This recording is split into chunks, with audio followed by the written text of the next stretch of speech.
Mayong adlaw mga karangkada, ako si Ronel DJ Idol Pipito sa Arangkada News, no.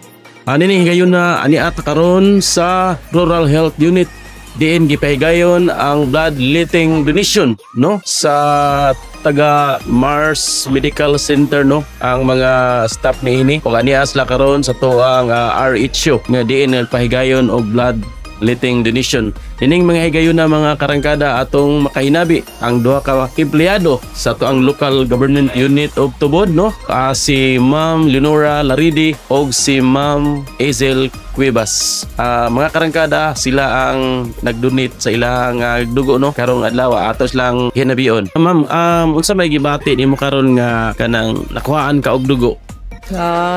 Akong ibati karong mga buntaga din usa ko sa nagpakuha og dugo. Nalipay ko tungod kay ayun na ni manggod siya no, kung makuha ang tag dugo mapulihan or ma-repress ang ato ang dugo. Then kondisyon ang atong mga kalawasan. Ano lang sir? So ma'am, unsa may nakapaikag nimo nga magpakuha ka og dugo karon? Ano na may gaagni nimo nga magpakuha mo og dugo? Sa kuha walay nakapaagni nako kundi ako ang kabubuton nga diin mo donate ko og dugo para pod sa ingon ana makatabang ta sa tuang mga katawhan nga diin nagkinahanglan pod og dugo. Kay mahal kayo ang bag sa dugo dato karon, so voluntary kami nga mo donate para pod sa ingon ana makatabang. So, ani ana pod si Ma'am Hazel na pod ato ang interview mga karangkada, no. Ma'am Hazel, sama sa akong gipangutana kang Ma'am Leonora, no. Ma'am, usa man pagibati nimo karon nga di nakuhaan di ka og dugo? Sir, it's my first time nga nakuhaan og dugo and I'm so happy nga kabalo ko nga kaning dugo nga akong gidonate daghan kining matabangan.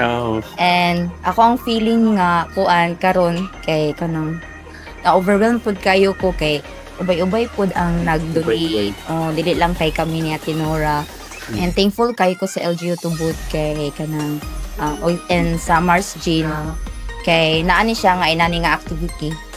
Okay. Ma'am, ano na ba yung nakapaagni nimo nga pakuha kag dugo karong adlaw?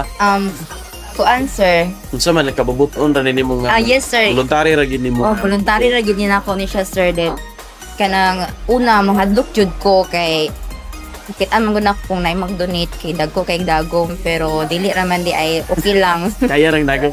Kaya ra man di ay siya hadlok lang jud ko tong una. So wala kay sa inyong duha wala mo gibati nga kanang nalipong mo kay kasagar man gud pag once nga makuhaan ta og dugo, no? Bidto mo ragluya ka unsa man? Wala ra man.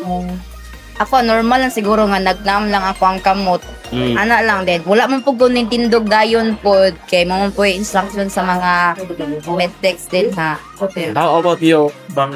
Sa kuha wala ko gibati.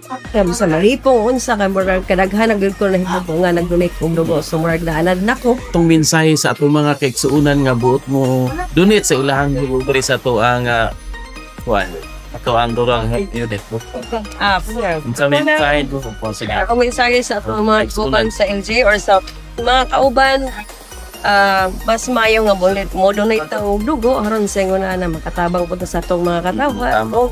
Labaw sa tanan dako kay na siyang pribilehiyo maghihatag sa ato para pud makatabang ta sa atong isikataw. Ali na mo diri guys, mag-donate na tag dugo.